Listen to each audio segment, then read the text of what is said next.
Zhang was quite astonished. A warm energy is wrapping around my torso. Is this what Go-chan referred to as qi? According to Go-chan, qi takes a long time to cultivate. However, this method allows me to absorb someone else's qi. In other words, I can get stronger in a shorter period of time. Just when Zhang thought he was about to become invincible, the qi he had just absorbed suddenly dissipated. It just scattered away. Zhang confusedly said, "It turns out that the cultivation of qi requires a special breathing technique so that the energy core can firmly hold onto it. Due to the specificity of this condensed qi, it is not easy to mix with someone else's qi. This means, attempting to condense and maintain qi through the ritual of attachment is not feasible." Zhang felt deeply disappointed, but the woman in red encouraged him not to be discouraged. The ritual of attachment has its uses as is. After all, this is just the basics of the thought-shattering 8 techniques. Even mastering just one of these techniques can reveal endless possibilities. Although the qi you absorb will quickly dissipate, qi is still qi. Try to concentrate the qi into your hand by circulating it. This left Zhang thoroughly confused. Qi circulation involves guiding the images in the mind to channel the energy, and as long as this is achieved, qi can be condensed into the palms. The woman in red did not believe Zhang could achieve this because, for a novice, without a breathing mantra, even exceptional talent is useless. However, things developed unexpectedly. Without any warning, the qi that had just dissipated now slowly started to condense into Zhang's palms. He threw a punch, and a thick beam was easily snapped into two. This completely astonished the woman in red. Having seen many prodigies in her lifetime, it was the first time she had witnessed such an exceptional child. A complete novice in martial arts had executed a technique for qi circulation as a complete beginner. That's great. Zhang is astonished at what he can do. Just who is he? The woman in red became more curious. Looking at Zhang, the woman in red can't help but think, I've seen countless talented individuals in my lifetime, but I've never met someone like him before. At this moment, Zhang was reveling in the power of his punch, remarking, no wonder everyone wants to learn martial arts. Just mastering this makes it much easier to kill, Zhang casually stated. This comment once again astounded the woman in red. This boy was not only incredibly talented, but he had also perceived the essence of martial arts, how to effectively kill an opponent. Just then, Zhang called out to the woman in red and eagerly asked what the second technique of the thought-shattering 8 techniques was. The woman was about to answer, when suddenly, thinking of something, she turned her head away haughtily, almost tricked by you again. I absolutely will not help you. I just slipped up earlier. Now she finally understood why those old masters were always shouting about taking disciples. Seeing the woman revert to her uninterested demeanor, Zhang felt somewhat disappointed. He had intended to ask about the origin of the black energy on his hands, but given the current situation, he presumed she would not answer. Perhaps it was better to explore on his own. Meanwhile, on the other side, Lady Sook guard Hoang arrived at the Phoenix Pavilion. As soon as she entered the room, she was greeted by an assortment of eerie wooden sculptures, which made her spine chill. Just as she was about to speak, a nearby candlestick spontaneously ignited, filling the surroundings with a strange atmosphere. She quickly relayed the message that Shaman Myo had been killed by the third young master. This is Lady Sook's expression of grief, 300 silver niang, and she stated that if the other party was willing to take on the commission to kill the third young master, the lady would add an extra 400 silver nian as a reward. However, after she finished speaking, the room remained eerily silent, only the candlestick extinguished by itself. It seemed the deal was done. Hoang immediately turned to leave. Although the room was empty, she felt as if a pair of eyes were staring intently at her back, sending shivers down her spine. After Hoang left, several figures suddenly appeared in the previously empty room. Holding staffs and wearing veils, they all gathered around the corpse of Shaman Myo. Based on Hoang's description, they quickly confirmed that the third young master had employed a ghost spirit, and moreover, one of the yellow spirit level. However, they were puzzled, as normally a vengeful spirit could not become a familiar, meaning this third young master was quite dangerous. The leader of the pavilion softly instructed, one of you, go immediately and kill this third young master. In the morning, Zhang got up and ordered Go-chan to bring a brazier. Just as Go-chan wondered what he intended to do, Zhang took out 2 martial arts secret manuals from his bosom. Those were the peerless techniques everyone dreamed of. Go-chan was instantly shocked, and before he could recover, Zhang nonchalantly tore the manuals to shreds and threw them into the brazier. Go-chan exclaimed in disbelief, unable to process what was happening. This insane bastard just burned the secret manual. Unable to understand the reason behind this, Go-chan questions Zhang, what are you doing? Such a waste of heaven-sent treasures. You're crazy. Third young master, although I know you do not know martial arts, everyone wants these manuals. You could have used them properly. Zhang, unconcerned, casually threw a new manual at Go-chan's face, scoffing, that's exactly why I burned them. The real techniques have all been preserved here. He pointed at his head, so now only I can utilize them. Hearing this, Go-chan suddenly understood, but Zhang's next statement shocked him even more. Before the sun rises, make sure to deliver this manual to Lady Sook and the second young master. Go-chan was both surprised and puzzled. Didn't you say everyone wants it? Zhang smirked in response, ironically, I am a person who loves peace, so isn't it a beautiful thing if I can share it with my family? Looking at the sinister smile on Zhang's face, Go-chan could not fathom the depths of his schemes. Meanwhile, elsewhere, Guard Kim got up in the morning and started tidying his room, then carefully checked what needed to be done today. This was a habit he developed while working as an assassin, living strictly according to a planned schedule. However, soon he wouldn't need to live this way, because if he could successfully help the second young master ascend to the position of family head, he would become an elder of Mock Sword Manor. Thinking of the wonderful life beckoning to him, Guard Cam felt extremely relaxed. However, reality often deviates from expectations. At that moment, a servant came to inform him that the second young master needed him. Moments later, outside Mok Yunpyeong's room, Guard Cam stood there, his head bleeding. Just a while ago, it turned out that Cho Il-sang's disappearance had infuriated Mok Yunpyeong, who blamed everything on Guard Cam. Guard Cam was at a loss, but still firmly promised that he had not deceived the second young master. However, by this point, the second young master had already lost trust in him and picked up an inkstone from the desk and smashed it at Guard Cam's head. Then why hasn't Escort Cho returned yet? With Guard Cam's skills, he could have easily dodged, but he chose not to, knowing that if he continued to act against the second young master now, his plans for a change of masters would be ruined. He had invested too much to give up now. Having come so far, Guard Cam would not allow such an incident to occur. Enduring the pain on his head, he swore with his right arm, "Please give me some time. I will find out the truth and explain everything to you." Seeing Guard Cam's demeanor did not seem deceptive, Mok Yunpyeong pondered for a moment, then said, "Good, then prove it to me. If you can find Cho Il-sang within 2 hours, I will believe you. But if you fail, you will lose not just your arm, but your life." "I'll keep that in mind," Guard Cam answered immediately. Moments later, Guard Cam left the room furiously, his mind racing. Ever since that imposter appeared, everything had deviated from his plan. Although he thought Zhang was unlikely to be involved, if that boy had used some trick, Guard Cam would not let him off easily. Thinking this, he headed straight for Zhang's room. However, he hadn't gone far when he suddenly ran into Go-chan, and seeing Go-chan looking disheveled, Guard Cam, furious, abruptly grabbed his neck. "Didn't I tell you not to take your eyes off that boy for even a moment? Do you think I was joking?" Go-chan was already guilty and faltered under Guard Cam's tirade, but just as he tried to argue, Guard Cam suddenly noticed the manual in Go-chan's arms. Guard Cam snatched the manual. Go-chan immediately felt something was wrong, but it was already too late. When Guard Cam saw the name on the cover, even he showed a look of disbelief. He then called out to Go-chan, which made Go-chan shiver. "What have you been doing this whole time?" At this moment, rage completely took over Guard Cam. Go-chan gritted his teeth while sweating profusely. Soon after, Guard Cam, dragging an injured Go-chan, headed towards Zhang's room, pushed open the door, and violently threw Go-chan's body inside. Seeing Go-chan lying on the ground, barely alive, Zhang revealed a meaningful smile. "Welcome. I've been waiting for you, Guard Cam. Explain yourself." Zhang's composed demeanor infuriated Guard Cam, who grabbed Zhang's neck and demanded, "If you try anything funny, I'll kill you." Zhang smiled and responded, "Did you say that? I can't recall. What exactly did you do to the second young master's guard?" Zhang feigned innocence and calmly replied, "What could someone who doesn't know martial arts possibly do to him?" Guard Cam knew Zhang was right but still felt uneasy. Zhang before him had killed the real third young master without hesitation. With such cunning, how could he be expected to obey? Suddenly, Guard Cam realized, it must be this guy who killed Cho Il-sang. Thinking this, Guard Cam immediately drew a dagger, determined, a person like this must not be allowed to live. Seeing Guard Cam pull out a weapon, Zhang showed an excited smile. "What will you do now?" "Guard Cam, you switched sides, but the damn fake killed the second sun guard." Guard Cam was extremely furious, as a sword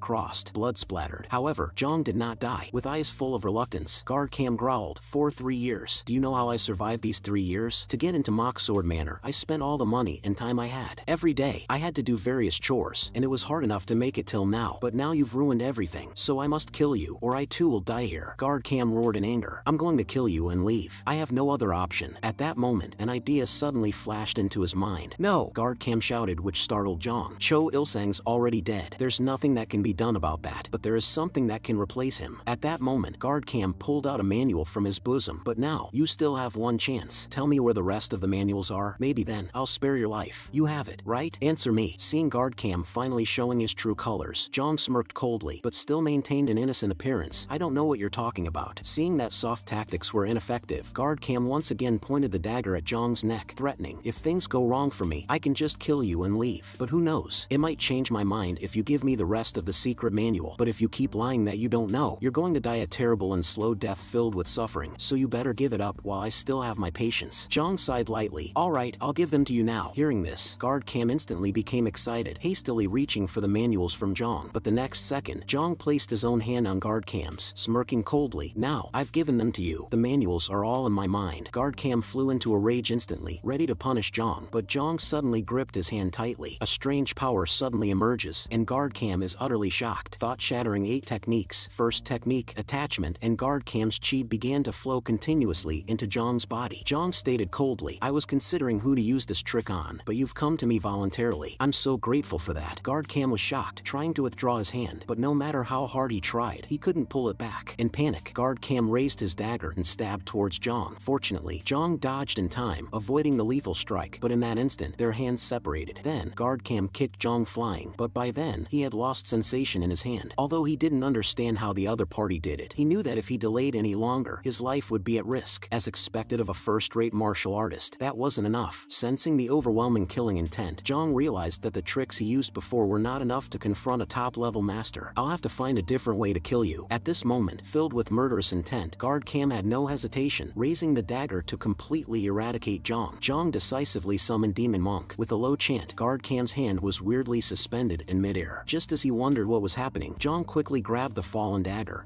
What have you done this time? Zhang looked at him fiercely. Well, another dirt little trick. I'll show you in more detail. At this time, Demon Monk is grabbing guard cam's arm fiercely, then pulling him immediately. Zhang sneered, I'll give this back to you. Both your inner energy and this dagger. Zhang fiercely stabbed the dagger into guard cam's body. The intense pain made guard cam involuntarily grunt. They were both yours. After all, the sudden turn of events made guard cam stagger back. That was bad. The location he stabbed me in is dangerous. If I take this incorrectly, the bleeding is going to be fatal. At this moment, guard cam already regretted bringing such a calamity back, but he still had a trick up his sleeve. He sneered, third young master, you haven't forgotten about the poison pill, right? Hearing this, Zhang smirked. Go on, let's negotiate. If we continue fighting, it's likely to end with both of us hurt. How about this? I give you the antidote and money. Isn't your goal to get out of here anyway? Right now, guard cam thought that if he could just bow his head temporarily, he could always find another opportunity to eliminate Zhang later. However, as soon as he finished speaking, he suddenly spat out blood and fell to his knees. Zhang just stared at him blankly. Guard cam was full of confusion, as the damage from just before was clearly not fatal. What was going on? Why am I so severely injured now? Guard cam wondered in his heart. Suddenly, he had an epiphany. This is poison. He then exclaimed in shock. When did you poison me? Zhang replied indifferently. Your dagger got my blood on it. What are you talking about? Guard cam asked in confusion. Zhang sneered. My blood is extremely poisonous. I've eaten a lot of poisonous plants since I was young, so my blood turned poisonous. Hearing this, guard cam sweats profusely. As for the poison pill you gave me, it doesn't affect me at all. I don't need the antidote. This revelation hit guard cam like a thunderclap, and he immediately felt the fear of death. Just moments ago, he had been so arrogant, but now his whole body shook uncontrollably. He didn't want to die and pleaded desperately. Have mercy. Please have mercy. I'll swear my loyalty to you. I'll become your dog. I'll lick your feet if you wish. Just please spare my life. Yet Zhang's expression remained cold. I like your attitude. Zhang then gives him a smile. How nice is this? With that kind of attitude, we'll work great together. Hearing this, guard cam smiled, feeling relieved, but the next second, Zhang gave him an ominous smile. We would have if that was how you had acted from the beginning. As soon as he finished speaking, Zhang forcefully drove the dagger deep into guard cam's chest. How could a dog that switches masters so easily ever be loyal? Zhang said coldly, showing no intention of mercy. Loyalty, my ass. Or do you disagree? Zhang twisted the dagger harder, which made guard cam scream from pain. You're better off dead. Gradually, guard cam lost consciousness amid endless regret and reluctance. Having done all this, Zhang stood up and stretched lazily. Although it had taken some effort, he felt quite fortunate to have dealt with this major problem so quickly. Then, his gaze turned to Go-chan, who was pretending to be dead nearby. Should I kill Go-chan too? And then he thought to himself, guard cam didn't know about the manual being burned, so this guy is quite tight-lipped. He's still useful to me too. Thinking this, he woke Go-chan. Get up quickly. I saw you moving around during the fight. Go-chan, exposed by Zhang, was slightly embarrassed and didn't know what to say. By the way, you know how to keep secrets. I'm liking you more and more, Zhang said with a smile. Shortly after, Zhang instructed Go-chan to dismiss everyone around while he stayed behind to deal with guard cam's body. He placed his hand on guard cam's body again, and just like before, a warm energy continuously flowed into Zhang's body. But this time, Zhang wasn't absorbing guard cam's chi. He wanted to confirm something else. As guard cam's chi was completely absorbed, a dense black energy surged up instantly. This was the death energy emitted after a person dies. Unlike chi, this cold chi did not dissipate after entering Zhang's core, making him feel as though he was back to his days as the Scythe Demon. This entire scene was witnessed by Blue Spirit. Now she finally understood why that demon monk obeyed Zhang. That's a monster. Zhang's demonic powers were likely about to break through. At the same time, inside the room of the second young master, Zhang Yangpiang, as Mok Yunpiang's chief guard, thought that guard cam would not dare to lie. However, the second young master did not think so. He believed that if guard cam were to lie, it would be a lie that could not be easily exposed, because he knew that people like guard cam, who were bullies yet fearful at heart, if treated too leniently at the beginning, would definitely become overbearing hearing later. Thus, the second young master knew well how to handle such people to make them clearly understand who the real master is. Therefore, until the truth was fully uncovered, the second young master decided to appear magnanimous. Only then would guard Cam bow down before him submissively. Hearing this, deeply admired the second young master Mak Yunpyeong's mastery of manipulating people. People with low loyalty like guard Cam indeed needed to be tested. However, just then, the door burst open. There's a problem. Guard Han Seng suddenly came to report. Guard Cam attempted to kill the third young master, and the third young master claimed during the investigation in the outer hall that the person who instigated him was none other than young master Mak Yunpyeong. Upon hearing this, everyone in the room was shocked. Regardless of why guard Cam had suddenly acted this way, the mere accusation by the third young master was enough to infuriate Mak Yunpyeong to the point of rage. He loudly demanded, "Where on earth did guard Cam go?" Yet no one knew the whereabouts of guard Cam, as if he had vanished into thin air. Mak Yunpyeong felt something was seriously wrong and immediately grabbed a weapon, ready to confront the third young master himself. Seeing this, everyone quickly stepped forward to stop him. If you attack the third young master now, it would only confirm his accusations. Fuming, Mak Yunpyeong shouted, "Am I supposed to just sit back and let that bastard mock me?" Suddenly, John Yangpyeong thought of a solution. "Perhaps we can contact that place." That statement made Mak Yunpyeong stop in his tracks and then listen carefully. If what the third young master says is true, letting them handle it should be simpler than we expected. After all, the organization guard Cam belongs to is reputed to be very confident in their assassination skills. According to their ironclad rules, failure is absolutely not allowed. Even those who leave the organization are no exception, so they will spare no effort to complete the task. "I'll contact them later." John Yangpyeong refers to one of the three assassination organizations of the Central Plains known as the Flying Death School. After hearing John Yangpyeong's suggestion, Mak Yunpyeong's anger gradually subsided and his attitude changed. "The Flying Death School, you say? Good." At this moment, John was practicing internal strength according to the methods described in the manual, but no matter how he tried, the true chi would mysteriously dissipate as soon as it reached near his core. Unable to detect what went wrong, he called over Go Chan and asked if he knew the reason. After hearing Zhang's dilemma, Go Chan's face showed a hint of embarrassment. The guy who didn't even know martial arts yesterday now wanted to feel true chi overnight? This guy must be insane. At this moment, he really wanted to scold Zhang, but remembering that he was still just a kid who didn't know any better, and that doing so would likely lead to his own punishment later, he resisted. Reluctantly, Go Chan offered, "Let me test it for you. I'll channel some true chi into your body to see what the problem is." As they sat cross-legged and began the exercise, true chi slowly gathered around Zhang. Go Chan was shocked. He really could manipulate true chi. Moreover, from the flow of the true chi, Zhang's acupoints appeared completely unblocked, a state not even a master of internal strength could easily achieve daily. Could this guy truly be a one-of-a-kind genius? As Go Chan's true chi moved further into Zhang's core, an eerily cold energy suddenly emerged, forcefully pushing Go Chan's hands away, and, as expected, Zhang's accumulated true chi dissipated. Seeing Go Chan's hesitant expression, Zhang encouraged him to speak openly and honestly. Go Chan said with a wry smile, "Actually, I'm not sure what that strange energy is, but from what we've seen, you really can't accumulate internal strength in your core." Disappointed, Zhang wondered if this was as far as he could go. Then, Go Chan added, "Think about it. The energy in your core doesn't seem to be generated by normal breath control. Rather, it feels completely opposite." Hearing this, an idea immediately pops into Zhang's mind. Seeing this, Go Chan immediately regretted it, quickly explaining it was just his guess and urged Zhang not to take it seriously. However, Zhang fell into thought. "Maybe you're right. I should try circulating my chi in reverse." Hearing this, Go Chan was alarmed. Reversing breath control could easily lead to deviating from the path, and he quickly tried to dissuade him. But just then, a mist of blood trapped him firmly. Blue Spirit appeared like a specter, hushing him with a gesture, signaling Go Chan to stay quiet. For familiar, harming their contractor would backfire, but if the contractor died by his own actions, the spirit could be freed. She had long awaited this moment. "Once you become a spirit, I will personally tear you to shreds." Meanwhile, elsewhere in the villa, Lady Sook was meeting someone. It was a Taoist master from Phoenix Pavilion. "You may call me Shua." However, she was uneasy. How could they send only one person when even a formidable man like Shaman Myo was killed? And from the sound of it, a young woman? Furthermore, why was Shaman Myo's body brought back? Shaman Myo's body was brought back as a clue to track the killer. Shua slowly said, "Until I find the murderer of Disciple Myo, I will not leave." Hearing the word disciple, Lady Sook is a bit shocked, thinking Shua is higher in status than Shaman Myo. But first, there's one thing I must make clear. The third son, he's going to die. Hearing this, Lady Sook was initially surprised. "Truth be told, I didn't have the highest expectations of you." Then she smiled contentedly, "But now I'm starting to like you." After receiving Lady Sook's confirmation, Shua formed hand seals and chanted a spell. The next second, Shaman Myo's corpse eerily opened its eyes and mouth wide. Simultaneously, Shua struck several more hand seals and plunged a peachwood dagger fiercely into Shaman Myo's corpse. As streams of eerie energy emerged, grotesque lumps bubbled up on Shaman Myo's Mio's body and soon transformed into tentacles that writhed out from his orifices, ultimately forming a giant hand that surged towards the direction of Zhang. At this moment, unaware of the looming danger, Zhang was in the room, but Blue Spirit sensed something amiss first. By the time she reacted, the giant hand had already grabbed towards Zhang's head. Fortunately, Demon Monk reacted first, intercepting the ghost hand, but as a mere yellow spirit, he could not withstand the ghost hand and was easily knocked away. Seeing this, Blue Spirit felt an ominous premonition. Meanwhile, Shua's spellcasting continued, the Peachwood dagger wildly stabbing Shaman Mio's corpse, and with each thrust, Shaman Mio's agony was transmitted unabated to whoever touched the ghost hand. This scene, viewed by Lady Sook, thrilled her immensely. Yes, that's it, let that little brat taste what pain is, she thought. At this time, Blue Spirit also took action. She exhaled a puff of smoke, gently raised her hand, and the blood on the ground instantly turned into countless blades, slicing all the ghost hands apart. Blue Spirit smiled coldly, curious to see who was so bold as to disrupt her plans. With a piercing gaze, Blue Spirit instantly recognized the spellcaster behind the scenes. How dare they try to mess with my prey? She then swung her hand, uttering the word annihilation, and a terrifying energy followed the ghost hand to strike Shua, blowing her away along with Shaman Mio's corpse. Lady Sook immediately ran to her. Master Shua, are you okay? Shua spat blood, her body sweating profusely from shock. She couldn't believe someone could use the ghost hand to cast spells in reverse. This opponent's level was far beyond that of a yellow spirit. She sighed and said to Lady Sook, my lady, it seems our deal needs to be renegotiated. Hearing Shua wanting to change the terms of the deal on the spot, everyone present was perplexed. Shua continued, as you've seen, if my life is to be the stake, then the compensation for this mission must be raised to 1,000 silver coins. Hearing this, Lady Sook frowned. Has that guy really become that dangerous? Typically, a ghost spirit of the yellow spirit level could pose a life threat to humans, but the one you speak of far exceeds this level. A slight mistake could be disastrous. However, rest assured, although most shaman cannot handle a spirit of that level, I am different. Hearing this, Lady Sook thinks carefully, then agrees to Sho's terms, which shocked her guard. However, Lady Sook looks at Sho with piercing eyes. You'd better have a sure method of eliminating Mok Jiangwon. Just as there are ranks among spirit, there are among Taoist masters, and my level is 2 ranks higher than Shaman Mio's. Shua straightened her posture and removed her cloak, revealing a graceful face. Lady Sook was stunned upon learning that Sho was a lot younger than she imagined. Furthermore, I am one of the only 3 Taoist masters in Phoenix Pavilion. Meanwhile, as Shua walked towards the door, an eerie shadow transformed on her body under the light. I assure you, the 3rd young master will definitely not be safe. Her voice echoed coldly through the air. The scene shifted to Blue Spirit, who was furiously upset over the recent events. If Zhang died during the circulation of Qi, he couldn't be ruled as a suicide, and thus, the opportunity Blue Spirit had long awaited would be wasted. Therefore, she had to protect Zhang at all costs to prevent any disturbances. However, the situation developed unexpectedly. At that moment, streaks of black Qi began to emanate from Zhang. Blue Spirit was horrified, barely believing a living person could absorb the Qi of death. Not a single day with him is ordinary, she thought to herself. Not only did he understand the principle behind attachment all by himself, he even immediately accomplished circulating his Qi when he had no clue about it. Despite her reluctance to admit it, Zhang's astonishing talent increasingly intrigued her. Zhang opened his eyes, observing the gathering black Qi in his hands, and chuckled. As I suspected, this method prevents the Qi from dispersing. It's just a pity that this black Qi is still too sparse to condense into Qi at the core. However, this statement left Blue Spirit utterly speechless. Mortal, are you truly a living human? Hearing this, Zhang was confused. What sort of perfectly alive human being is able to drag in the death Qi? Blue Spirit pointed out in confusion. Just then, Zhang noticed the room had become a complete mess. At this moment, Demon Monk sat nearby, looking as if he had been through a battle, while Go-chan lay on the ground, sound asleep. Blue Spirit's face turned awkward, about to make an excuse, but Demon Monk sternly interjected and reported everything to Zhang. You backstabbing baldy, you were part of it just now too. Blue Spirit turned her head away haughtily. You little devil, I saved you from reverse murder, and not even a thank you. Zhang was about to ask what reverse murder is when suddenly, a bizarre scene unfolded. Blue Spirit frowned. You really do attract a lot of annoying things. Just then, Zhang notices something on the floor. Shadows began to pour into the room from the doorway. What sort of lunatic thought to control something like this as their familiar? Blue Spirit said in disgust. Zhang's first time seeing it, asked what it was. It turns out these are dakibis, native to Mount Yuya, the armor-clad insects. As shadows surged into the room, Zhang shockingly discovered that these shadows were comprised of a vast army of poisonous insects. The ones that reside in the mountain are referred to as chimi or mountain spirits, and the ones in the sea as morio or sea spirits. For a long time, the people have called these spirits, which cause disaster and trouble, kaimomorio. Among them was a beast called the mountain-piercing shelled beast, which had the appearance of a bird but possesses the tail of a snake. It could summon insects to attack humans. It is a very dangerous and lethal being. At this moment, however, this formidable army of insects had become Shua's familiar. familiar. For Shua, Shaman Mio's life or death was of no concern to her. However, she was very annoyed to see a familiar face ruined by an evil spirit and killed like that. Thus, the third young master, Mok Jiangun, must die. With an order from Shua, the beast spread its wings and flew toward Zhang's room. At the same time, the insect army began their attack. Seeing this, Zhang is a bit nervous. Meanwhile, Go-chan still slept soundly on the bed until Zhang slapped his face to wake him. Just as he got up, he was shocked to see bugs swarming them. Whoa, what's all this? Just then, Go-chan felt intense pain in his hand. In just moments, his palms were bitten into swollen wounds by the poisonous insects. Zhang urgently instructed Go-chan to circulate his chi to protect himself, but he knew this was only a temporary delay. With so many poisonous insects, they would eventually be devoured if a solution was not found soon. At this time, Blue Spirit stood by. What will you do? You're gonna become insect food at this rate. Her detached attitude mildly infuriating Zhang. Blue Spirit, can you help us? But Blue Spirit still appeared indifferent after hearing this. Are you referring to me? Why? What reason do I have to help you? She deliberately responded coldly. You're supposed to be my familiar spirit. Are you gonna keep being uncooperative? Blue Spirit smirked. I'll consider it if you'll give me your body. Hearing this, Zhang turned his head back. Never mind. We'll all just die together then. Out of options, Zhang continued to fight off the insects with a pillow. As the situation became increasingly desperate, Blue Spirit finally spoke up slowly. How about we make a bet? Hearing this, Zhang pauses. If you're truly on the brink of death, it means you've lost, and at that time, you'll have to willingly offer your soul. Conversely, if you can resolve this crisis on your own, I'll support you wholeheartedly in the future. Hearing this, Zhang instantly revealed a smile that suggested his plan had worked. Deal. I hope you keep your word, Zhang said solemnly. Hearing Zhang speak nonchalantly, Blue Spirit is shocked. Young master, there are even more bugs now. What should we do? Go-chan shouted in panic. Go-chan, help me find something to burn. We're going to start a fire in this place. Go-chan was shocked. Starting a fire here was akin to digging their own graves. What on earth was Zhang thinking? But with no other option, Go-chan looked toward a nearby lantern. However, the swarm had already heavily surrounded them, making it difficult to reach the lantern. Just then, Zhang lightly lifted his hand, smoothly executing the ritual of attachment, and a pulling force immediately drew the lantern into his grasp. Go-chan was frightened, but there was no time for explanations. Zhang quickly lit a strip of cloth. He intended to use this method to uncover the mastermind behind the scenes. In fact, from the beginning, Zhang had seen through everything. Such a multitude of poisonous insects must have someone casting spells from behind. Normally, ordinary people would not have access to a priest, but Lady Sook was an exception. That is to say, there must be a master of spells beside her, and Zhang's purpose in making a large fire was precisely to draw out the mastermind. However, just as the cloth was ignited, suddenly a black fog appeared and instantly extinguished the flame. At the same time, footsteps could be heard from outside. How foolish to think such trivial tricks could deceive me. The voice of Shua came coldly as she nonchalantly walked through the swarm of insects, her right eye emitting a white light, a natural ability of hers that allowed her to see another world made of chi. Whatever you may be doing beyond the walls, you cannot hide from me, Shua stated coldly as she focused her eyes on the wall. At this moment, in Shua's eyes, Zhang was enveloped in a red chi, and he was also connected by two red lines. I finally found you. Then, with a loud bang, the entire wall was blown away by a palm strike from Shua. Seeing the mastermind finally appear, Zhang gave a cold smile. Nice to meet you. The next second, Demon Monk's figure stealthily appeared above Shua's head. However, Shua remained unfazed, simply uttering a word and an enormous hand materialized out of thin air, immediately pressing Demon Monk to the ground. No matter what you do, it's futile. Seeing the situation growing dire, Go-chan pulled out a dart, hoping to sneak attack, but Shua was prepared. She threw a thunder talisman, and the dart in Go-chan's hand was blasted away before he could even throw it. Zhang caught the falling dart, ready to counterattack, but Shua's familiar wings flapped violently, sending a tornado of insects furiously towards Zhang. Untrained in martial arts, Zhang was immediately swept away by the swarm. Yet, Shua had no intention of stopping. Countless poisonous insects, like a tornado, tightly wrapped around Zhang. At this moment, Demon Monk was pinned down by tentacles and couldn't move, the situation easily controlled by Shua. She thought she might have misjudged. Perhaps the opponent's spirit was not at the level of a green spirit. She gently stroked her familiar chin, complimenting its fine work. Let's go now. The swarm of bugs will eat him up if we just leave him be. But just when she thought everything was under control, she suddenly stopped, feeling a strange black chi rose from Zhang's body. Shua turned back and was stunned. At the same time, Zhang, like a ghostly figure, stood up again without hesitation. He quickly slashed across his own body with the sword in his hand, and blood immediately spurted out. Shua is utterly shocked by the situation. The surrounding poisonous insects, upon contact with the blood, fell like meteors to the ground. Even so, Zhang did not stop. He raised his sword again, piercing his own palm, and blood dripped all over his body. Seeing this scene, even the battle-hardened Shua showed a look of terror, unable to believe what she was seeing. In a moment of distraction, Zhang charged furiously at her. My blood is a deadly poison, so it's a great way to exterminate hate bugs too, Zhang said coldly. With that, Zhang's sword fiercely stabbed toward Shua's body. Fortunately, Shua reacted in time, narrowly avoiding the strike. She then commanded the mountain-piercing shelled beast to attack. The beast faces head-on with Zhang. This time, Shua realized that the insects could no longer harm Zhang, so she needed to buy more time. Immediately, Shua began forming seals with her fingers, chanting a spell spirit commanding method, and energy began to gather in her palms. However, Zhang clearly wasn't going to give her a chance to complete her spell. Thought-shattering 8 techniques. First technique, Ritual of Attachment. A terrifying suction force erupted from Zhang's palm, pulling Shua's familiar towards him, leaving her no chance to resist. It was sucked right next to Zhang's hand. Seeing this, Shua was shocked, though she didn't know how Zhang had managed it. Finally, it's quiet, Zhang said while fiercely grabbing Shua's familiar by its neck. She stopped her spell casting and lunged at Zhang, preparing for a final counterattack. But it was too late. Zhang exerted a little pressure with his palm, and Shua immediately felt excruciating pain. What shocked her even more was that Zhang in front of her was unabashedly absorbing the death chi she controlled. This scene was beyond her comprehension. Even the most senior elders of the Phoenix Pavilion had never seen a living person who could absorb death chi and survive. Yet Zhang not only succeeded in absorbing it, but also turned it into his own power. Zhang had originally only intended to capture the bird controlling the poisonous insects, but to his surprise, the bird gave him an unexpected gift. Its vast death chi far exceeded his expectations, even more than what he had gained from personally killing a lot of people. If he could absorb all this death chi, he was confident that he could successfully condense chi within his core. Shua seemed to realize Zhang's intentions, her hands trembling as she begged him to stop. If you keep doing that, it will die. However, Zhang just showed a devilish smile, with no intention of stopping at all. Meanwhile, somewhere in Blessing Flower Hall, Lady Sook's residence, Lady Sook anxiously awaited news from Shua. Although she was confident in this commission, after disposing of the third young master, she had to ensure to get her hands on the secret manual. If not, she will make sure that these secrets did not fall into others' hands. Just then, Shua finally appeared in the distance. The lady almost laughed out loud, thinking she had succeeded. Imagining her son soon taking the position of the manor master, her heart was already overjoyed, even starting to envision a future where she was above 10,000 people. However, at that moment, Shua suddenly stopped, and before the crowd could react, she shouted, "Great First Madam, we, the Phoenix Pavilion, can no longer accept the order to kill Mok Jiangwon." With that statement, the entire place erupted into chaos. With a buzz, Lady Sook's mind went blank. Cunning bastard, he's the devil himself, to make me do something like this, Shua thought while gritting her teeth. Just now, Zhang had used Shua's familiar life as leverage to force her to expose Lady Sook publicly, because he knew that even if Shua was defeated now, the Phoenix Pavilion would continue to send people. Thus, he decided to use this method to turn Lady Sook and the Phoenix Pavilion into enemies. Shua understood that this action was akin to betraying the Phoenix Pavilion, but she had no choice. She continued to shout, "Lady Sook, you claim that young Master Mok Jiangwon was possessed by a demon and ordered us to exorcise the evil and take his life. However, upon my confirmation, young Master Mok Jiangwon has not been possessed by anything. Therefore, please retract your commission to the Phoenix Pavilion." Instantly, Shua's voice spread throughout the entire villa, turning the once quiet Blessing Flower Hall into a scene of uproar. Hearing that Lady Sook wanted Mok Jiangwon's life, many people lit lamps and got up to check, and there were even calls to capture this sinister and vicious lady. At the same time, guards from the outer hall rushed over at the sound. At this moment, Lady Sook was sweating profusely and utterly panicked. When Shua returned to Zhang's room, the entire villa was already in chaos. She looked up the window, and Zhang, still holding Shua's familiar by the neck, merely smirked. "Is everything taken care of? Just as you wished. The lady has been captured as a criminal, and the Phoenix Pavilion has become hostile to her." Shua said this, gritting her teeth with irritation. To fulfill Zhang's demands, she had completely betrayed the Phoenix Pavilion, and her life might be hunted by them from now on. She reached out to Zhang, "Give me back my familiar spirit as promised," but he just smirked ghostly and said, "Before that, I have some questions to ask you." Moments later, inside the room, Shua looked puzzled. "You want to know about spirit and goblins?" "Yes, including Demon Monk by my side, and those who can control them, especially you from the Phoenix Pavilion," Zhang answered. However, upon hearing Zhang's question, Shua didn't know how to respond. Although she confirmed that Zhang wasn't possessed by an evil spirit, she still couldn't understand how he managed to turn an evil spirit into a familiar, and on top of that, she could see another one. Seeing that Shua didn't respond, Zhang slightly increased the pressure on his hand. Frightened, Shua hurriedly began to speak. "There are 6 levels to the Kaimamorio: ominous beasts, strange beasts, mythical beasts, demonic beasts, sacred beasts, and divine beasts. Even the lowest level, the ominous beast, can bring significant disaster to humans, and as their level increases, they become even more dangerous. As for the Phoenix Pavilion, only 3 people can control such beasts as their familiar spirits. One of them is Go, who has long aided the Hall Master. He handles the strange beast of Luwu Mountain known as Gudiao. Although I don't know its ability, abilities. It's said that its mere presence is a major disaster. The second one is the Master of the Phoenix Pavilion. Although no one knows what monster he controls, but its level is certainly very high. Zhang curiously asked, could he be controlling a sacred beast or a divine beast? Shua denied his speculation. No, those only exist in legends, let alone becoming a human familiar. Therefore, it's most likely that the Pavilion Master's familiar is either a mythical beast or a demonic beast. Having said that, Shua pulled out a copy of the Classic of Mountains and Seas from her pocket. The details about these monsters are all recorded in this book. If there's anything unclear, you can look it up carefully. Zhang took the book, flipping through it casually as if finding a treasure. Even these lowest level monsters contain such immense energy. He began to look forward to encountering higher level monsters. Then, he casually threw the familiar spirit back to Shua. Watching her critically injured familiar in her arms, Shua trembled with anger, but still had to forcibly thank him. Even Go-chan thought Zhang was being a bit excessive. Moments later, watching Shua's indignant departure, Zhang felt great joy in his heart. Now, the Lady Sook could no longer pose a threat to him, and he had absorbed huge amounts of energy from Shua's familiar, enough to form inner power in his core. This meant that no one could stop him from learning martial arts anymore. But at that moment, Go-chan asked in confusion, are you really just going to let her go? Now that you two have such a deep grudge, she will surely not let you go in the future. To this, Zhang was unconcerned. Since I promised to let her go, I will keep my word. Moreover, she won't be able to pose a threat to me anymore. Hearing this, Go-chan is confused. Just then, Zhang smiled as if talking to someone. Now, it's time for you to fulfill your part of the promise. Not long after, outside the Blessing Flower Hall, holding the dying familiar in her arms, she vowed that one day she would return for revenge. However, the next second, a tremendous force hit her, causing her to stagger backward, followed by instinctive trembling as she felt an impending death, the horror and evil too great. At the same time, her right eye began bleeding, and a pair of hands quietly appeared behind her head. A second later, her right eye burst open, and the crimson moonlight enveloped everything around. Just then, Blue Spirit appeared like a specter before Shua, coldly smiling, even without eyes. You still look so lovely. At that moment, Shua was numb all over from the eerie aura. Simultaneously, a strange scene occurred. The blood from the corner of her eye didn't drip down, but gathered and surged crazily into her mouth. Back in the outer hall of Blessing Flower Hall, the First Lady was desperately defending herself. How could I possibly harm the third young master? It must be him and that priestess conspiring against me. But her words were soon interrupted. She immediately stopped speaking. This person was Sang Wungbeek, the outer hall master. Unlike the chief of the inner hall, Sang Wungbeek was utterly loyal to the manor master, thus being the most influential figure among the household servants, unreachable by the First Lady. Sang Wungbeek interrogated the Great Lady. I heard there was a conflict between you and the third young master. What exactly happened? Lady Sook claimed, because he disobeyed orders. But these words, merely questioned in passing, how could Sang Wungbeek possibly believe them? Isn't it because you plan to kill the manor master? Sang Wungbeek asked coldly. The lady was shocked. She intended to explain something, but upon seeing Sang Wungbeek's grim expression, she quieted down immediately. Sang Wungbeek continued, I will not ignore the attempt on the third young master's life, so I hope you will cooperate fully. However, you needn't worry. Everyone will undergo a fair investigation. We will look very thoroughly into you and the second son, as well as the third son. After the lady left, Sang Wungbeek fell into deep thought. He couldn't understand why. Even though the third young master neither had martial arts skills nor powerful marriage alliances, both the second young master and the lady saw him as a thorn in their side. Could it be that this guy has some unspeakable secret? Sang Wungbeek mused to himself. Now thinking back to the time when Mok Jaehyung was being interrogated in the outer hall, he indeed seemed different than usual. At first, Sang Wungbeek thought he was just scared, hence the temporary strange behavior, but up to now, Mok Jaehyung's actions gave him an odd feeling. It seems this third young master requires my personal attention, he thought to himself. After Blue Spirit dealt with Shua, she slipped back into the room through the walls silently. Demon Monk quickly greeted her with a respectful fist salute. Seeing Mok Jaehyung focusing on his breathing and energy, she was again surprised. Unexpectedly, this guy could not only control ghost spirits, but also absorb death energy from them. From the current situation, it seemed he was about to condense the absorbed death energy into his energy core, known to be denser than the death energy emitted by the deceased. Not just humans, but even ghost spirits would suffer backlash if they absorbed it. Yet, Zhang seemed perfectly fine. Blue Spirit pouted, brought her face close to Zhang's, and carefully examined his features. His fair and tender appearance completely met the standards of a handsome young man, and for a moment, Blue Spirit found herself quite entranced. Just then, Zhang suddenly opened his eyes. What are you doing? This startled Blue Spirit, but she quickly recovered. If she now admitted she was admiring his handsome features, it would be quite embarrassing. So, she immediately backed off and turned her head away, starting to divert the topic. Zhang looked at Blue Spirit, seemingly realizing something. When Blue Spirit looked back, Zhang suddenly burst into laughter. Seeing his expression, Blue Spirit unexpectedly blushed. She arched an eyebrow and quickly told Zhang to stop talking nonsense and continue focusing on his breathing and energy energy cultivation. At this moment, Blue Spirit also felt regret for making that bet with such a young kid. It was all because of that damn girl's incompetence. Just then, Jong slowly spoke, indicating he needed Blue Spirit's help to confirm whether he had successfully condensed the energy core. Blue Spirit smirked and noncommittally responded, expecting to condense an energy core within a single day. Before she could finish, Jong interrupted, "Is that even possible? Then what's this little bump below my navel?" Hearing this, Blue Spirit's eyebrows furrowed, and she looked at Mok Jaewoon incredulously. She was utterly shocked. Such rapid success was hard for Blue Spirit to accept. "It looks like I need to check it myself." With that, Blue Spirit reached out towards Jong's core. However, when her palm touched his body, a tremendous force repelled her hand away. This was the first time Blue Spirit had encountered such a situation. Curious, she quickly called Demon Monk to try as well. But no matter how hard they tried, their hands couldn't touch Jong's body. "Is it because I'm a familiar spirit now?" Blue Spirit thought to himself. Then, Blue Spirit turned her gaze to Go-chan, who was soundly asleep beside them. She reached into his belly without obstruction. Go-chan immediately woke up in pain and then fainted from the shock. "He's being so dramatic," Blue Spirit muttered to herself. It turns out, Blue Spirit forgot that from the moment inner power begins to condense in the core, the body becomes extremely sensitive, and even a slight touch can cause intense pain. However, she didn't care whether Go-chan would faint or not. "Anyway, it doesn't seem like a problem on my end." Jong asked again, "Isn't there any other way to confirm?" Blue Spirit thought for a moment. "There is another method," but before she could finish, they heard a knock at the door. Sang Woongbik, the hall master of the outer hall, had come for a late-night visit. Jong, also curious, prepared to greet this unexpected visitor. Having met Sang Woongbik once during the interrogation in the outer hall, Jong remembered him well. As a servant who had served 2 generations of manor masters, his beliefs are very firm, and the elders trust him. Because of that, even Lady Sook can't do anything to him. Jong knew well the influence Sang Woongbik had in Mok Sword Manor. At this moment, seeing Mok Jaewoon sitting on the bed, Sang Woongbik's expression seemed a bit gloomy, but the next second, he suddenly knelt down, bowing his head. "It's all due to my negligence that the 3rd young master was attacked." Jong shook his hand after hearing this, indicating, "It's not your fault. I don't mind, so you don't need to blame yourself. I'm completely fine." Sang Woongbik, looking at Mok Jaewoon like this, flashed a strange look in his eyes. He pretended to check Jong's injuries, but he stopped midway when he raised his hand. Although Jong found it odd, he was quickly distracted by Sang Woongbik's next move. Sang Woongbik smiled and patted Jong's shoulder, saying, "I truly appreciate that the 3rd young master can think this way." Then, Sang Woongbik looked around cautiously and asked Jong, "The dagger I sent you last time, I don't see it. Since the manor master has been ill, I've given each young master a weapon for self-defense. Did you lose it?" Realizing his mistake, Mok Jaewoon quickly found an excuse, saying, "I put it in the drawer of the closet." Hearing this, Sang Woongbik burst into laughter. "I would have been sad had you lost it." But Jong's face suddenly changed. Then he said, "But I don't remember ever receiving a dagger." As soon as the words left his mouth, Sang Woongbik's expression darkened instantly. "That's because I never sent you guys that thing." With that, he suddenly punched towards Jong. Fortunately, Jong reacted in time, dodging the blow with a swift movement. However, in the next second, Sang Woongbik struck out with lightning speed, pointing several fingers while loudly demanding, "Who exactly are you?" "You made 2 mistakes," Sang Woongbik explained. "Firstly, the 3rd young master gets very arrogant when someone submits to him. Secondly, since he is often bullied by the 4th young master, he instinctively dodges whenever someone reaches out to him. But just now, your expression was completely calm, and you showed no fear at all. Now that I have locked all your acupoints, you won't be able to move. You might as well confess. Where is the real 3rd young master?" However, after hearing Sang Woongbik's words, Jong gave a mysterious smile. The next second, his body, which should have been immobilized, suddenly moved. Sang Woongbik was shocked, not understanding how Jong managed it, but by then it was too late. Just as he heard the word Blue Spirit from Jong's mouth, an unusual palm pierced through Sang Woongbik's body. In an instant, Sang Woongbik felt a strange power gripping his heart tightly, frightening him into immobility. Seeing this, Jong praised Blue Spirit. "You're just as skilled as I expected." Blue Spirit slowly understood the situation. Since life chi and death chi are on the opposite ends of the spectrum, the innate energy he uses to pin your meridian would naturally scatter. With this, she confirmed that Jong definitely formed an energy core. Realizing this, she can't help but be amazed. A body resistant to acupuncture without needing an immense amount of chi. How interesting. Jong did manage to create an energy core, but someone caught his identity, so he can't stay any longer. Thinking this, Jong had a new idea, and he lightly uttered the word Demon Monk. "Possess him." Hearing this, Blue Spirit smirked. "You're basically a demon yourself." At that moment, Sang Woongbik could no longer keep calm. Although he did not know who Jong was talking to, he felt a deathly fear from hell, as his body was already tightly bound by numerous tendrils. Jong's showdown with Sang Woongbik, the outer hall master, finally came to an end at the appearance of the Demon Monk. From then on, there was one less person in Mok Sword Manor who could threaten Jong, which delighted him greatly. The next morning, Go-chan woke up from a coma and was immediately summoned to Jong's room. On the way to the room, Go-chan Go-chan saw the guards of the outer hall standing solemnly and a lot more polite. At Zhang's door, a guard greeted him. "Welcome. The young master is waiting." This situation made him very curious. Just what is going on? Before Go-chan could recover from his confusion, the moment he pushed open the door, he was stunned by the scene before him. Sang Wongbik, the outer hall master, was respectfully standing in front of Zhang. "You're excused, outer hall master." "Yes, I'll be going," Sang Wongbik said with a bow, and when he left, he even nodded respectfully at Go-chan. Go-chan couldn't believe what he was seeing and didn't understand what had changed in the world after last night. At that moment, Zhang finally spoke, casually inviting Go-chan to join him for breakfast, which scared Go-chan quite a bit, as Zhang seemed so unperturbed at the moment. Just as Go-chan was about to ask what had happened, Zhang spoke first. "Can you teach me the basic techniques of mock sword manners martial arts?" Hearing this, Go-chan was so startled that the food he was about to eat fell from his chopsticks. Zhang had begun trying to practice martial arts based on the descriptions in the secret manual of mock sword manner. However, he found that no matter how he practiced, he couldn't perform the movements coherently. Later, he learned from Blue Spirit that these actions were mainly to lay a foundation for practitioners. The so-called martial arts secrets were based on extending and evolving these basic movements to a higher level. This meant that without understanding the basic techniques, no matter how much he practiced, he wouldn't grasp their significance. For someone like Zhang, who knew nothing about martial arts, mastering the sword techniques of mock sword manner required first learning the mock sword manner basic techniques. However, after hearing Zhang's words, Go-chan stood up excitedly. "Does that mean you also want to become the master of mock sword manner?" Obviously, he had misunderstood Zhang's intention. "I just thought it'd be useful." Upon hearing this, Go-chan finally realized, but he still declined Zhang's request, because the basic techniques of mock sword manner, I've only ever glimpsed them from a distance, so I don't know what they are really like. For a renowned family like mock sword manner, even the basic techniques are only allowed to be practiced by family members. Zhang looked at him directly. "Then the people who know these techniques are the manner master and the other young masters." Upon hearing this, Zhang put his chopsticks on the bowl and stroked his chin thoughtfully. He had thought that the warriors of mock sword manner would all know the basic techniques, but he didn't expect such a result. But how could the other young masters possibly teach him the basic techniques? And if anything went wrong in the process, his identity might also be exposed. "If that's the case, then there's nothing I can do," he said, and decisively got up, asking Go-chan to follow him. When Go-chan learned that Zhang was planning to find someone who could teach him the basic techniques, he quickly tried to intervene, but no matter what he said, Zhang still walked out without looking back. Following Zhang to the destination, Go-chan was once again shocked by Zhang's bold decision, because the person Zhang was seeking was Mok Yu-chan, the fourth young master, who had beaten him half to death 2 years ago. Zhang went to the training ground to ask Mok Yu-chan, and they saw him training as usual. Zhang was about to approach Mok Yu-chan. Seeing Mok Yu-chan's muscular physique, Go-chan was so frightened he could hardly speak. "I told you there was an incident." Zhang remembers what Go-chan said the other day, but that doesn't stop him from going. The scene of Mok Jae-woon being beaten is still vivid in my mind. Go-chan couldn't help but say. The third young master's legs and ribs were broken in multiple places. He was sobbing and crying. It was a whole mess. The fourth young master's resentment towards the third young master has reached an irreconcilable point, and most importantly, despite being only 16 years old, his martial arts skills have reached a peak. Blue Spirit also spoke up. "I too have sensed the extraordinary power in the fourth young master. There aren't many with an aura like this at this age. It's not an exaggeration to call him a once-in-a-generation genius. If I were still alive, I would definitely take him as my disciple." After speaking, Blue Spirit urged Zhang to be cautious, as she could not exert her full strength during the day. To this, Zhang just smirked devilishly and casually walked towards the fourth young master. On the other side, Mok Yu-chan suddenly saw Mok Jae-woon appear before him, first startled, then his expression darkened. Zhang greeted him, but he just turned his head. "If you don't want to be beaten again, you'd better scram." But before he could finish speaking, Mok Yu-chan's expression turned to shock. Zhang pulled out the mock sword manner's supreme secret manual from his bosom and asked with a smile, "Do you want this?" He then tossed it unhesitatingly to Mok Yu-chan, who caught it swiftly. Seeing this, Mok Yu-chan's eyes widened, initially skeptical of the authenticity of the manual, but after taking it and examining it closely, he was astonished to find that it indeed contained many profound principles. It truly was mock sword manner's heart method manual. But soon, Mok Yu-chan noticed that several pages were missing from the manual. Mok Yu-chan asked Zhang where are the ripped pages, and Zhang nodded slowly. "They have all been memorized in my mind." At this point, Mok Yu-chan had no idea what Zhang was planning. He knew the manner master would never pass the manual to Mok Jae-woon, so he asked again, "How did you get it?" Zhang did not respond, his expression unchanged. However, this infuriated Mok Yu-chan, who shouted, "If you came here to boast that the position of manner master is yours, then get lost before I beat you up again." After speaking, he angrily threw the manual at Zhang, but Zhang simply picked it up nonchalantly and said, "It seems you've misunderstood something. I'm just here to negotiate with you. I'm not interested in the position of manner master." Hearing this, Mok Yu-chan laughed. He punched Zhang in the face without hesitation, not believing a word and thinking that Zhang was clearly plotting something. With a bang, the tremendous force sent Zhang flying backward. If you've forgotten what happened 2 years ago, I don't mind helping you recall, so you can never try anything with me ever again. Blood streaming from Zhang's nose. Yet at that moment, Zhang laughed. Indeed different. Besides that guy with the black sword, you are the first to hit me so hard. This was his first time experiencing such a stark disparity between masters. He finally understood why Go-chan called Mokyu-chan a monster. Facing such an opponent, Zhang was very clear that this was not someone he could defeat just by luck. However, this made him even more eager. If he learned martial arts, could he also become so powerful? He wiped the blood from his mouth and smiled slightly. Your fist is indeed very hard. Seeing Mok Jaewoon stand up again, still scoffing at himself, Mok Yuchan's face was full of surprise. He issued another warning to Zhang. If you want to taste more punches, I don't mind giving you a refresher. But then Zhang laughed and said, I know you still have your doubts. No, this is not doubt, but certainty, because I will not believe a single word you say. Mok Yuchan clenched his fists, realizing that since things had come to this, he should teach this guy a harsh lesson, just like he had done 2 years ago. However, just as he was about to throw a punch, Zhang smiled and said, then there's no helping it. I'll just have to pass the secret manual to the lady or our second brother. Hearing this, Mok Yuchan's face changed dramatically, and he shouted angrily, how dare you threaten me? Yet Zhang remained unmoved. Believing it or not is your choice, but if you choose so, after I give them the manual, I will still get what I want, but you might not. Mok Yuchan was stunned by this remark, for he fully understood its implications. At this moment, Mok Yuchan looked at the fearless gaze of Zhang, and his body involuntarily trembled. Who are you? Are you really Mok Jaewoon? Mok Yuchan questioned. Hearing this, Go-chan behind him was shocked, secretly thinking, could it be that Zhang's identity had been exposed? However, Zhang's expression remained unchanged, and he smiled slightly, looking straight at Mok Yuchan. Who else would I be? You speak as if you know me well. Mok Yuchan's gaze faltered. Of course, I know you. You're the one I beat up like a dog 2 years ago, a coward who would even run away from looking at me because of fear. Zhang responded calmly. You're right about that, but besides that incident and the fact that we are half-brothers, what else do you know about me? Including what I like, what I dislike, and even why I am willing to give up the position of master. You know nothing about me. Hearing this, Mok Yuchan was taken aback. The huge change in this brother over the past 2 years surprised him. Despite Zhang's justified stance, he still shouted loudly, why do you question me? You people despise me for my lowly background, alienate me, ignore me. No one has ever acknowledged me. Why are you seeking me out now instead of dealing with those who think they are nobler? Zhang answered nonchalantly, because you are the best among them. Instantly, Mok Yuchan fell silent. He stared incredulously into Zhang's eyes. Suffering from his lowly origins, he had endured torment from a young age, spending his childhood in loneliness. Yet today, he heard someone acknowledge him, and it was the person he least expected. Did this mean he needed to change as well? Mok Yuchan let down his guard and said bluntly, very well, then tell me what you want. Hearing this, Zhang is very pleased. Moments later, on the way back to his room, Go-chan looked up to Zhang with utmost admiration. It must be said, in terms of strategy, Zhang did an exceptionally good job. He had been worried that his request to Mok Yuchan to learn basic techniques would arouse suspicion, but Zhang had managed to get his agreement so naturally. Just now, Zhang had made 3 demands to Mok Yuchan. First and foremost, the most important thing, if you become the master in the future, you absolutely must not lay a hand on me. As for the second thing, you must provide me with sufficient financial support. Mok Yuchan's expression was serious as he promised Zhang that as long as Zhang didn't provoke him first, he would not lay a hand on him. After receiving a positive response, Zhang casually made his final request, which was for Mok Yuchan to teach him the basic martial arts techniques of Mok sword manner. As expected, when Mok Yuchan heard this request, he agreed without any hesitation and even mocked Zhang for forgetting something so simple. This, of course, was Zhang's plan. From the moment they first met, Zhang had been subtly directing Mok Yuchan's attention to the first 2 demands. After gaining Mok Yuchan's trust, the request to learn the basic techniques seemed trivial. Mok Yuchan didn't doubt him one bit and just laughed at him for forgetting the basics and agrees to teach him. So, Mok Yuchan revealed the secret formulas of the basic techniques to Zhang, and Zhang thought the missing pages of the manual to Mok Yuchan. Reflecting on everything that had just happened, Go-chan once again looked at Zhang with admiration. However, what made him feel regretful was how easily Mok Yuchan obtained the manual. However, Zhang didn't care, because he had altered the contents of the manual, changing 1 word in every 13 or 14 characters. At first, he worried it might be discovered, but to his surprise, the process went smoothly. Upon hearing this, Go-chan broke into a cold sweat. No wonder Zhang had been so open about revealing the manual's contents to Mok Yuchan. Wasn't he afraid that Mok Yuchan would practice the wrong techniques and mess up his vital energy, leading to a dangerous outcome? Zhang coldly replied, what about it? At that moment, Go-chan felt a chill run down his spine. This guy didn't care at all whether Mok Yuchan would be harmed. He was truly a devil. Before the previous storm had even subsided, another one had begun. Due to the betrayal of Shua, the relationship between the Phoenix Pavilion and the Sook clan plan had completely broken down. In order to uncover the truth, the pavilion master ordered that Shua must be found. However, even with all the disciples of the pavilion searching, there was still no trace of him. Eventually, in order to salvage the reputation of the organization, the eldest elder had to personally take action. At this moment, in a secluded forest, as the talisman in the hands of Master Gu burned out completely, he looked at the crimson stain on the ground and fell into deep thought. As one of the three most powerful spellcasters of the Phoenix Pavilion, what kind of force could have been strong enough to kill her so ruthlessly? Thinking of this, he immediately began forming hand seals, muttering a few incantations. In an instant, the surrounding winds began to howl. The next moment, a red light flashed in Master Gu's eyes, and everything Shua had experienced before her death seemed to play like a revolving lantern in front of his eyes. But before he could fully process the information, a chilling coldness descended upon him. At this moment, he felt the bone-deep fear Shua had felt before her death, as if his body had fallen into an endless inferno. Instantly, he snapped back to reality, frozen in place, unable to regain his senses for a long time. After a while, he sighed deeply. I didn't expect this thing could already reach into the spiritual realm. I had underestimated the situation before. Then, he looked up at the sky and murmured, "It seems we need to prepare again." At the same time, a shadow in the shape of an eagle flapped its wings in response. The scene shifted, and at Mock Sword Manor, Zhang began practicing the basic martial arts formulas provided by Mok Yuchan. Every movement he made was seamless, flowing without any hesitation, completely unlike a beginner learning martial arts for the first time. Even Blue Spirit, who was nearby, stared blankly, completely mesmerized. Normally, when an ordinary person begins learning martial arts, they start with basic movements, practicing them over many years, linking each movement together to eventually form a full set of martial arts techniques. However, Zhang directly skipped this most important step. Thanks to his incredible memory and comprehension ability, he didn't need to practice each movement separately. For him, all that was left was to continuously train his muscles. Seeing Zhang's astonishing martial arts talent, Blue Spirit felt deeply frustrated. She had originally thought Zhang would rely on her for guidance. Not that I was going to, of course. Well, if he begged, maybe I could. This sense of defeat made her feel quite uncomfortable. Zhang, noticing this, was curious about what she was thinking. Just then, Go-chan appeared. Zhang smiled. "You're just in time. I need you to help me with something." Hearing this, Go-chan looked completely confused. Not long after, Go-chan stared at the strange symbol in his hand, deep in thought. The symbol was very simple, yet he had never seen it before. Zhang had asked him to contact an intelligence agency to gather information about it. So, he went to the Eternal Orchid Pavilion. This place was considered to be at the bottom of the intelligence network, but it was the only one nearby. As for whether he would get any useful information, Go-chan had little hope. Thinking about his pitiful life, which had now been reduced to running errands, Go-chan sighed deeply. However, he wasn't particularly bothered by it since he had never had any real goals in life. His parents had abandoned him when he was very young, and he had become an assassin. But due to a lack of talent, he was soon kicked out of the organization. At first, he had followed his senior, Guard Cam, just because they had both been cast out by the organization. He knew Guard Cam was never a good person and had always treated him as a tool. Though it was still the same now, Go-chan had come to enjoy this drifting feeling. At least, he felt like he was still alive. Well, I guess life right now is better than before. I am working less, that's for sure, Go-chan said with a smile. The only thing that worried him was Zhang's elaborate plans, which were always unpredictable. While Go-chan was lost in his thoughts, a fat man with a woman in tow walked in. He was the owner of the Eternal Orchid Pavilion. Guac, his face flushed with drunkenness, he asked Go-chan, "She's new here. What do you think of her? Isn't she pretty, right?" Go-chan was very angry. Although the woman was indeed dazzlingly beautiful, now was not the time to consider such things. Send her out. However, Guac's mind was not on work at all, still fixed on the woman's graceful figure, unable to look away. Seeing how angry Go-chan was, Guac reluctantly let the woman leave first, but as the woman got up to leave, he still tried to grope her behind. This completely enraged Go-chan, but before he could react, a slap landed on Guac's face with a smack. The woman muttered a few words, "Ugh, I can't take it anymore," and then she took off the wig on her head. At this moment, both Go-chan and Guac were still dumbfounded. However, the next second, with a strange movement, the woman grabbed Guac's head, and with a crack, his body fell to the ground like a puppet with its strings cut. Startled by this scene, Go-chan hurriedly tried to draw his sword, but the woman took the opportunity to kick over the table. Go-chan was utterly shocked. Several wooden spikes appeared in her hands out of thin air, and before he could react, they were thrust into Go-chan's acupoints. At this time, the woman shed her disguise, revealing a delicate figure. "I'm disappointed that you didn't recognize me, number 86, or rather Mr. Go-chan." Hearing this voice, Go-chan was utterly panicked, stammering, "Madam?"